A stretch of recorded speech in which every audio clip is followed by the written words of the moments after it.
La vida no vivida. Hoy lunes 27 de julio. Hola a todos.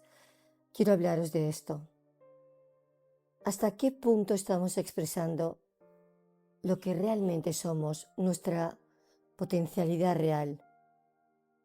Es una pregunta que sí que me acompaña desde siempre, porque he observado muchas veces en consulta, entre amigos, en familiares y en personas a las que he conocido en contextos muy distintos, he observado esta distancia y a veces resulta muy evidente que alguien no está viviendo cerca de sí mismo, no porque exista una única forma correcta de vivir, ni porque podamos determinar desde fuera cuál debería ser su destino, sino porque se percibe una separación entre lo que esa persona está expresando y lo que potencialmente podría desplegar.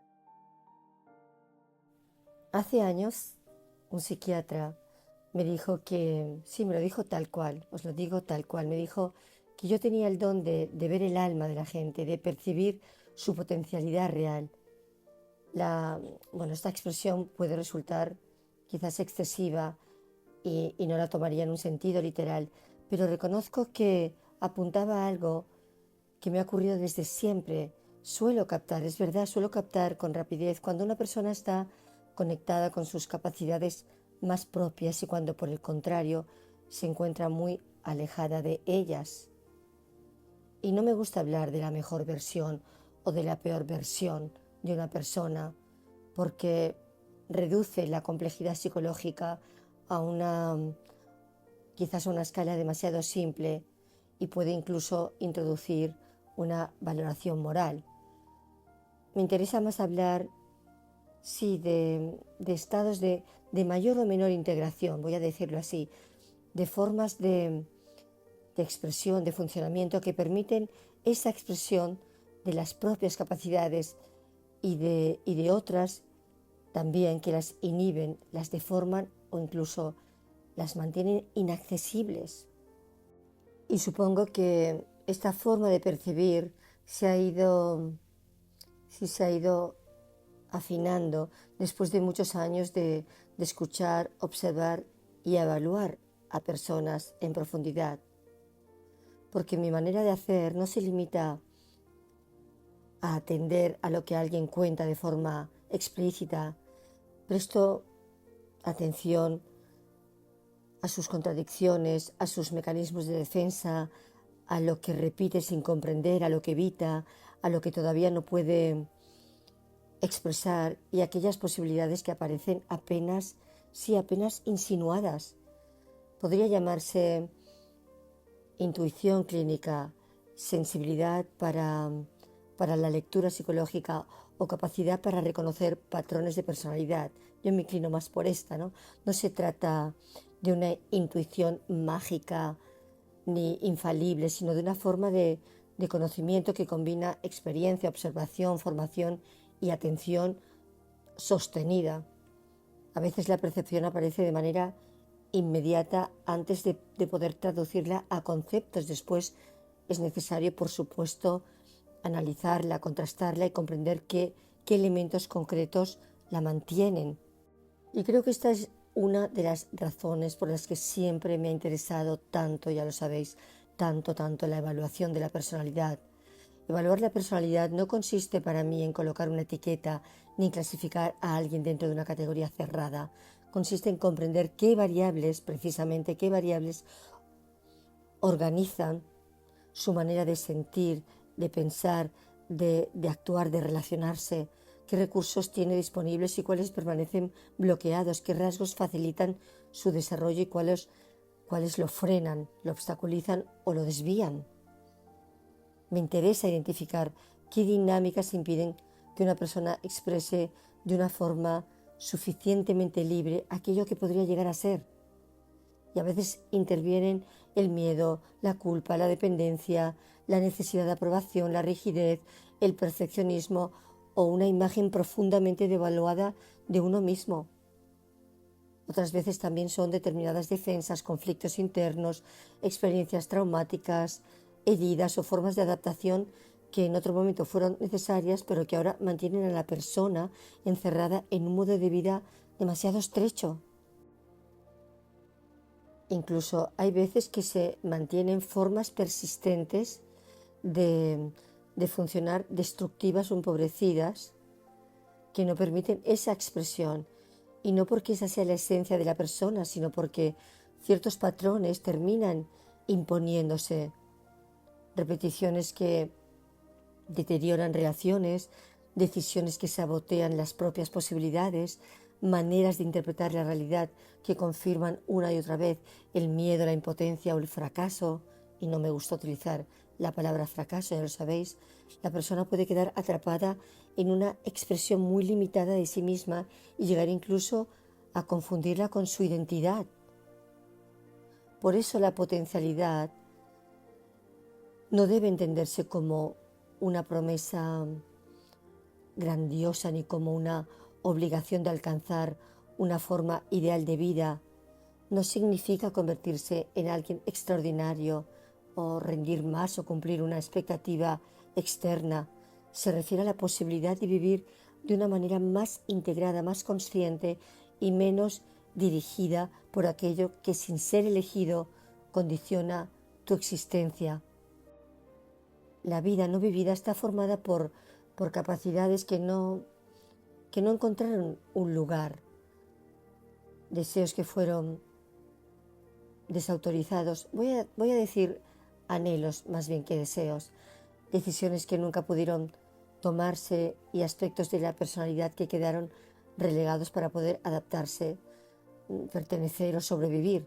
No es únicamente el conjunto de cosas que no hicimos, es también aquello que no nos permitimos pensar, sentir, crear, defender o ser. En muchas personas esa vida no vivida permanece latente. Sí, permanece ahí. Una inteligencia que no se utiliza, una creatividad que no se expresa, una fuerza que se emplea, sí que se emplea únicamente para resistir, una sensibilidad convertida en sufrimiento, una capacidad real de relación que el miedo mantiene ahí protegida y aislada. Mi interés como psicóloga se sitúa precisamente ahí, en comprender qué impide que esas posibilidades encuentren una forma real de expresión y qué tendría que modificarse para que la persona pudiera relacionarse con ellas de otro modo. A esto me refiero cuando hablo de la vida no vivida, a la distancia entre la vida que una persona está manteniendo y aquellas posibilidades propias que por distintas razones todavía no han podido realizarse. Porque todos nosotros, como seres humanos, tenemos capacidades y posibilidades reales. Y cuando las niegas, las evitas o actúas de manera contraria a ellas, se produce un conflicto psicológico. Y no porque exista un destino prefijado, sino porque sabes en algún nivel que estás renunciando a algo que podrías hacer, ser o expresar, y esa renuncia repetida puede generar frustración, culpa, sentimiento de inferioridad, hostilidad, resentimiento, incluso envidia. Y por supuesto, no hablo de que te conviertas o en convertirnos en alguien extraordinario, ni de alcanzar una versión ideal de uno mismo. Hablo de algo mucho más concreto. Si tienes o posees determinadas capacidades, necesitas expresarlas, ejercerlas de alguna manera. Y cuando no lo haces, va a aparecer un conflicto entre lo que realmente haces y lo que sabes que podrías hacer. Es así. Y este conflicto no siempre se reconoce de una forma consciente.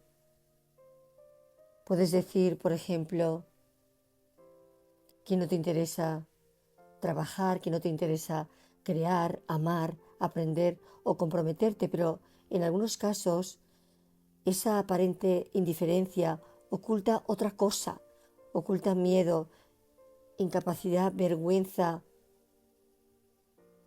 una comodidad, un confort o un temor al fracaso. Y cuando no puedes admitir o cuando alguien no puede admitir que anhela algo y que no ha sido capaz de conseguirlo, ¿qué hace? Puede empezar a despreciarlo. Quien no consigue trabajar puede criticar a quien trabaja.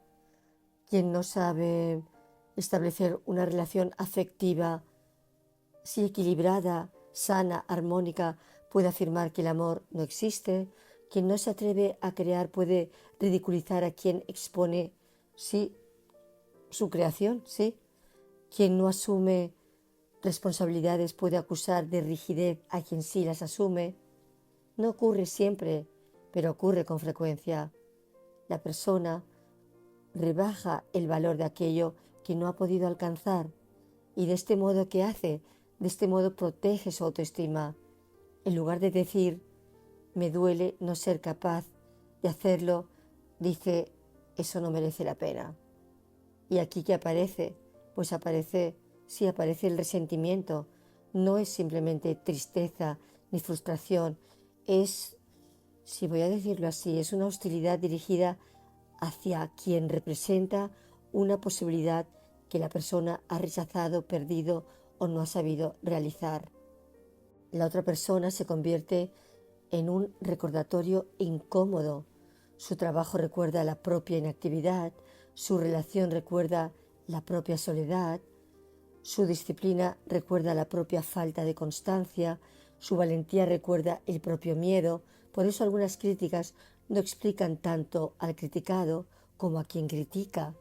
La idea de fondo no es tienes que convertirte en tu mejor versión, sino una persona puede enfermar psicológicamente, y lo digo así, una persona puede enfermar psicológicamente cuando vive durante mucho tiempo en contra de capacidades, anhelos y posibilidades que reconoce como propias. Con un matiz imprescindible voy a añadir, no toda posibilidad puede realizarse, es cierto, y no toda renuncia produce alteración o neurosis. El problema aparece cuando la renuncia es persistente, se niega y termina convirtiéndose en hostilidad hacia uno mismo o hacia los demás. Y repito, no existe un destino prefijado. Creo que conviene aclararlo. No existe una única vida correcta que cada persona está obligada a cumplir. No podemos desarrollar todas nuestras capacidades ni realizar todas las posibilidades que existen en nosotros. Es cierto que la vida implica límites. Elegir una profesión supone no elegir otras. Establecer una relación implica renunciar a determinadas opciones. Cuidar de una familia exige o pide tiempo, energía. La enfermedad, la precariedad, la educación recibida, las condiciones sociales reducen, no vamos a negarlo, reducen de manera real nuestras posibilidades. Por tanto, no toda renuncia es una traición, no toda capacidad tiene que convertirse en una actividad principal, no todo anhelo debe cumplirse y no toda vida que desde fuera parece limitada es una vida desperdiciada. El problema aparece cuando renuncias de forma repetida a algo que reconoces como importante y en lugar de admitir esa renuncia, necesitas negar el valor de aquello que has dejado de hacer. Ahí comienza el conflicto. Sabes, aunque no siempre lo formulas claramente, que existe una distancia entre la vida que llevas y determinadas capacidades que posees o potencialidades que posees. Puedes tratar de no pensarlo, puedes justificarlo, puedes culpar a los demás, puedes afirmar que nunca te interesó, pero la distancia sigue existiendo, está ahí. ¿Y por qué renunciamos a nuestras posibilidades? No siempre se trata de pereza o falta de voluntad o cobardía, a menudo interviene el miedo, la educación, las experiencias tempranas, sí, incluso la vergüenza, la dependencia, la necesidad de protegerse, esas heridas no resueltas. El miedo al fracaso, por ejemplo, ¿cuántas veces evita esa expresión de tus potencialidades reales? No soportar la posibilidad de fracasar. Muchas personas prefieren conservar esa posibilidad imaginaria antes de arriesgarse a convertirla en algo real. Y se montan un montón de excusas en su cabeza. Podría hacerlo, pero ahora no es el momento. Cuando esté mejor preparado empezaré. A veces es verdad, pero otras veces estas frases se repiten durante años. Porque no iniciar protege de descubrir que el talento no basta, que hay que aprender, equivocarse y tolerar resultados tal vez mediocres al principio. Y no solo es el miedo al fracaso, también el miedo al éxito. A veces una persona no muestra lo que vale porque durante años le han hecho creer que no puede, que no destaca o que ese lugar no es para ella. Y cuando empieza a romper esa idea, aparece el miedo. ¿Cómo voy a ser yo la que tengo éxito si yo no era la elegida para eso? Tremendo, pero es así.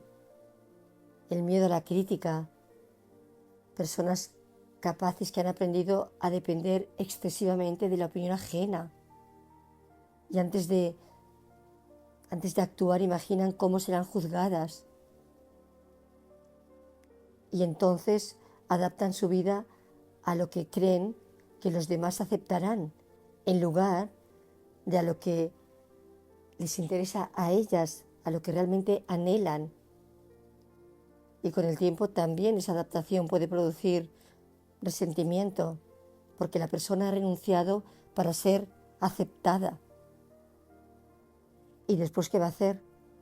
De alguna manera culpa a los demás de una renuncia que nunca expresó claramente.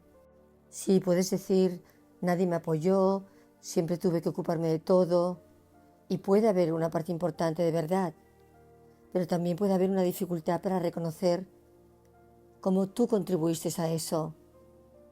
Cuando callaste, cuando cediste, cuando evitaste el conflicto y esperabas que los demás adivinaran lo que necesitabas. Está ahí. Y bueno, hablaríamos de todos los condicionamientos familiares, porque muchas personas también aprenden desde pequeñas qué partes de sí mismas son aceptables y cuáles resultan problemáticas. Porque en algunas familias que se premia la obediencia y se castiga la independencia, la libertad de ser. En otras se valora el éxito, por ejemplo, pero bueno, no la sensibilidad. En otras se ridiculiza el esfuerzo, la ambición y ¿qué pasa? Lo mismo. Un niño inteligente puede aprender a disimular su capacidad para no provocar rechazo. Una persona afectuosa puede endurecerse si mostrar cariño fue motivo de humillación, voy a decir. ¿Y qué ocurre? Que la persona termina confundiendo lo aprendido con su identidad. No dice aprendí que destacar era peligroso, dice no, yo no soy ambiciosa, no soy una persona ambiciosa. No dice en mi familia mostrar afecto era arriesgado. No, dice yo no necesito a nadie. Esas frases parecen describir una característica personal, pero a menudo lo que encubren es una historia de adaptación. La comodidad también, lo que hablamos de la zona de confort, también puede impedir que tú expreses tu potencialidad real. Porque tienes que ponerte a ello, tienes que ponerte. O sea, hay muchas personas que anhelan los resultados, pero no entran en el proceso. quieren escribir, pero no corregir. Quieren una relación profunda, pero no ceder o llegar a acuerdos. Quieren reconocimiento, pero no exponerse a la evaluación. Aquí el conflicto no procede de una imposibilidad, sino de pretender obtener algo sin aceptar sus condiciones. Es que hay tantas razones que impiden la expresión de tu potencialidad real, esa vergüenza, ese miedo a que el error revele una supuesta, sí, para ti una supuesta inferioridad. O sea, si lo hago mal, quedará demostrado que no valgo. Por eso se evita esa dependencia. Porque a veces, sí, pues una persona no desarrolla todo lo que puede porque hacerlo significaría empezar a valerse por sí misma. Trabajar, decidir, opinar o dejar de pedir. El problema es que puede necesitar mucho a otra persona y al mismo tiempo enfadarse con ella por necesitarla. Y la culpa entonces de controlarla, pero no se atreve a tomar las riendas de su propia vida. El perfeccionismo también. Una persona no empieza porque quiere hacerlo muy bien, pero en realidad teme hacerlo mal. Mientras no lo intente, puede seguir pensando que sería capaz. El problema es que para no equivocarse, acaba sin hacer nada. La indecisión, lo mismo la indecisión, otra forma de renunciar a las propias posibilidades. No elegir nunca. Porque la persona analiza todas las posibilidades, pero no se compromete con ninguna por miedo a que una elección cierre otras opciones. Pero una vida sin decisiones también es una decisión. Es conservar todas tus posibilidades de forma imaginaria. O sea, las mantienes en la imaginación. ¿Y entonces qué significa? Pues que no realizas ninguna. ¿Y qué ocurre cuando vivimos así durante años? Puede aparecer una sensación extraña. Aparentemente todo está bien, pero algo dentro se va apagando. No porque falte capacidad, sino porque una parte de uno mismo lleva demasiado tiempo sin encontrar espacio. Cuando renunciamos una y otra vez a lo que necesitamos, el malestar busca otras salidas. A veces aparece como desánimo, como irritación, como una incomodidad especial, incluso ante quienes se atreven a hacer aquello que nosotros no nos hemos permitido. Y no se trata de juzgar esos sentimientos, pero muchas veces son señales. Nos muestran que hay algo propio que sigue esperando ser reconocido, y cuando no podemos acercarnos a ello, podemos acabar restándole valor para que duela menos. Pero lo que no vivimos no siempre desaparece. A veces permanece dentro, recordándonos en silencio que hemos ido dejando fuera una parte importante de nosotros. Y si somos del todo sinceros, reconoceremos esa devaluación que a veces se produce cuando algo que se anhela, que se desea, parece inaccesible. Le restamos valor porque nos ayuda a protegernos. Lo he dicho antes, ¿no? Quien no consigue trabajar puede decir que todo trabajo es esclavitud. Quien no logra mantener una relación estable puede afirmar que todas las parejas son falsas. La devaluación reduce momentáneamente el dolor. Si aquello no vale nada, entonces no importa no tenerlo. Pero la necesidad de criticar constantemente revela, o de devaluar constantemente revela que sí importa. Y surge el resentimiento también hacia el otro. ¿Por qué?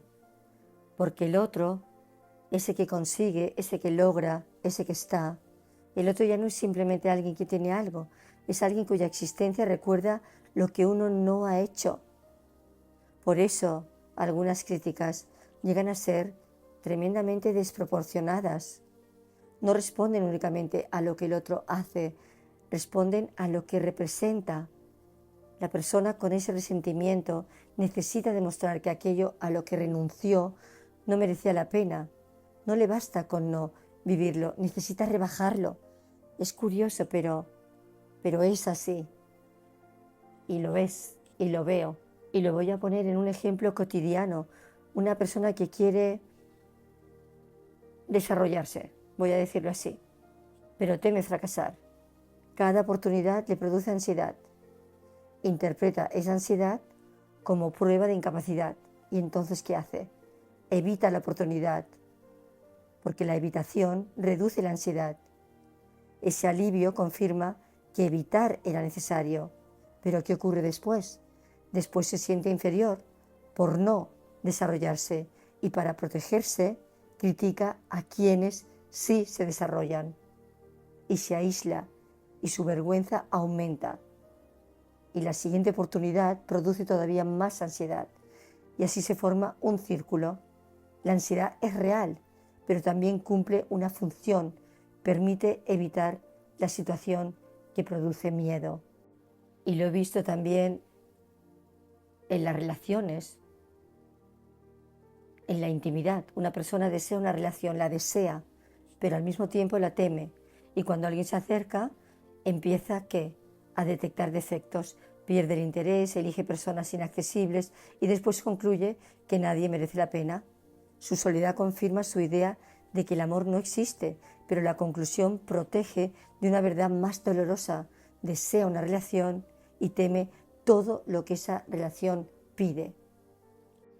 La persona sufre por algo que al mismo tiempo evita, quiere y no quiere, se acerca y se retira, desea cambiar, pero necesita que nada cambie.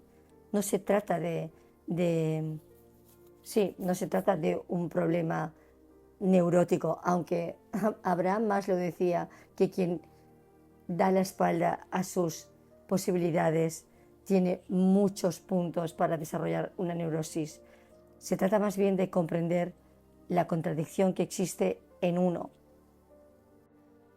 Y sé que me estoy alargando mucho con este tema y lo voy a dejar aquí, porque podría alargarme horas hablando de esto. De hecho, creo que es el tema fundamental para mí como psicóloga. Es la base de todo. Que las personas puedan expresar lo mejor de sí mismas desde su potencialidad real. Y hablando de mí, si alguien tiene que encontrar un propósito, aunque tampoco me gusta hablar mucho de propósitos, en la vida, este ha sido siempre el mío. Y lo digo también desde mi propia experiencia, porque yo misma reconozco que no siempre he expresado mis propias potencialidades reales. Quizás ahora, en esta madurez, me atrevo un poco más. Y creo que de eso se trata, en el fondo, no de exigirnos convertirnos en otra cosa, sino de darnos permiso para mirar con cariño esa parte nuestra que llevamos tiempo sin dejar salir. Eso es para mí lo que significa una vida vivida, no perfecta, sino honesta, con lo que de verdad nos importa. Hasta el próximo lunes.